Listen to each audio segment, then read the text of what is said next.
દર્શક મિત્રો, આદિ અનાદિથી આપણી હિન્દુ સંસ્કૃતિમાં ભાઈ બહેનના પ્રેમનું પવિત્ર પર્વ રક્ષાબંધનનો તહેવાર શ્રાવણ સુદ પૂનમના દિવસે જ ઉજવાય છે.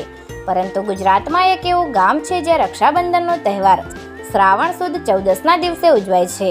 જો કે આ પરંપરા આજકાલથી નહીં પરંતુ લોકવાયકા મુજબ 300 વર્ષ અગાઉથી ચાલી આવે છે. બનાસકાંઠા જિલ્લાના ચડોતર ગામમાં છેલ્લા 300 વર્ષ અગાઉથી આ પ્રણાલી ચાલી આવે છે.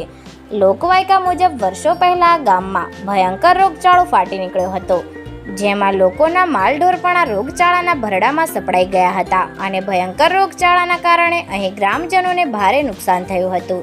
એટલે ગામના બ્રાહ્મણોએ ભેગા થઈ આખાય ગામમાંથી દૂધ ભેગું કરી ગામના ખૂણે ખૂણે દૂધનો છંટકાવ કરી રક્ષાબંધનનો તહેવાર શ્રાવણ સુદ 14ના દિવસે ઉજવવાની નેમ લીધી હતી. અને ત્યારથી આ ગામમાં આજે પણ રક્ષાબંધનનો તહેવાર શ્રાવણ સુદ 14ના દિવસે મનાવાય છે. આ પરંપરા છેલ્લા 300 વર્ષ અગાઉથી ચાલી આવતી હોવાનું લોકમુખેથી જાણવા મળી રહ્યું છે. આજે પણ ચડોતરમાં ગ્રામજનો આ પરંપરાને નિભાવી રહ્યા છે અને શ્રાવણ સુદ 14ના દિવસે રક્ષાબંધનનો તહેવાર ઉજવે છે. કદાચ અનુમાન પ્રમાણે આ ઘટના એવી પહેલી હશે કે ગુજરાતમાં જ નહીં પરંતુ સમગ્ર ભારતમાં રક્ષાબંધનનો તહેવાર શ્રાવણ સુદ 14ના ઉજવાય છે.